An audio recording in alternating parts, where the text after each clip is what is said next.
السلام علیکم دوستو، میرا نام ہے اسامہ رشید اور آپ لوگ دیکھ رہے ہیں یوٹیوب چینل انفوٹیک ہب۔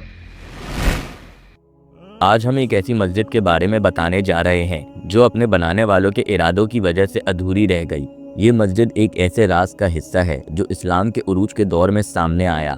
مسجد ضرار۔ مسجد ضرار کا ذکر قرآن پاک میں بھی موجود ہے۔ یہ ایک ایسی مثال ہے کہ کس طرح کے دین کے نام پر فتنہ اور سازش کی کوششیں کی گئی تھیں۔ مدینہ میں 2 مسجدیں پہلے ہی موجود تھیں جو اسلام کے لیے روحانی مرکز کا کام کر رہی تھیں۔ پہلی مسجد تھی مسجد قباء، جو نبی کریم صلی اللہ علیہ وسلم اور آپ کے اصحاب نے ہجرت کے بعد تعمیر کری تھی اور جو تقوی اور اخلاص کا شاندار نمونہ تھی۔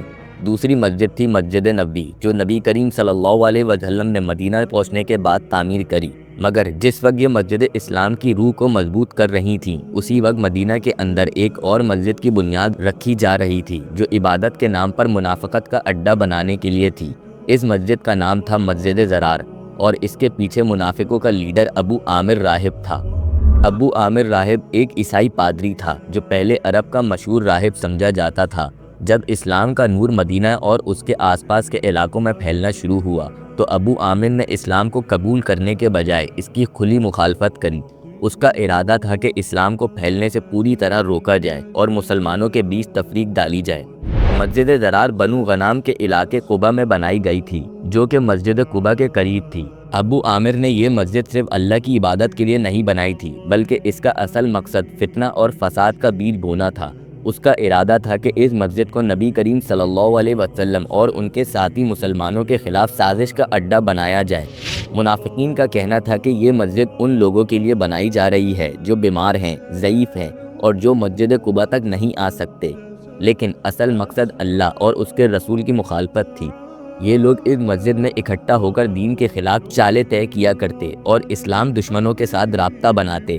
ابو عامر نے اسلام کو نقصان پہنچانے کے لیے کئی سازشیں کریں، جس میں اس نے بیزنٹین یعنی رومی حکمرانوں سے بھی وعدہ لیا تھا کہ وہ مدینہ پر حملہ کرنے میں اس کا ساتھ دیں گے۔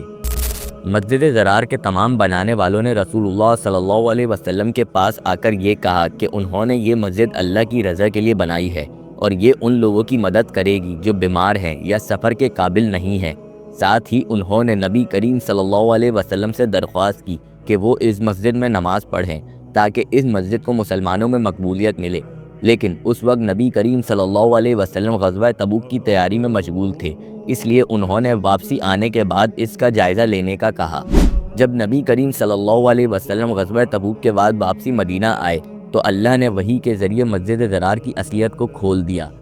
سورہ توبہ میں اللہ تعالیٰ ارشاد فرماتا ہے کہ کچھ اور لوگ ہیں جنہوں نے ایک مسجد بنائی اس غرض کے لیے کہ دعوت حق کو نقصان پہنچائیں اور خدا کی بندگی کرنے کے بجائے کفر کریں اور اہل ایمان میں پھوٹ ڈالیں اور اس بظاہر عبادت گاہ کو اس شخص کے لیے کمین گاہ بنائیں جو اس سے پہلے خدا اور رسول کے خلاف برسر پیکار ہو چکا ہے۔ وہ ضرور قسمیں اٹھا کر کہیں گے کہ ہمارا ارادہ تو بھلائی کا تھا، سوا کسی اور دوسری چیز کا نہ تھا، مگر اللہ گواہ ہے کہ وہ قطعی جھوٹ بول رہے ہیں۔ اس آیت کے ذریعے اللہ نے یہ صاف کر دیا کہ یہ مسجد کوئی عبادت گاہ نہیں تھی بلکہ یہ منافقین کا ایک مرکز تھا جس کے مقصد دین اسلام کو نقصان پہنچانا تھا۔ اللہ کے حکم سے نبی کریم صلی اللہ علیہ وسلم نے اس مسجد ضرار کو گرا دینے کا فیصلہ کیا۔ صحابہ کرام رضی اللہ تعالیٰ عنہ کو حکم دیا گیا کہ وہ اس مسجد کو صرف گرائیں نہیں بلکہ اس کو بالکل ختم کر دیں۔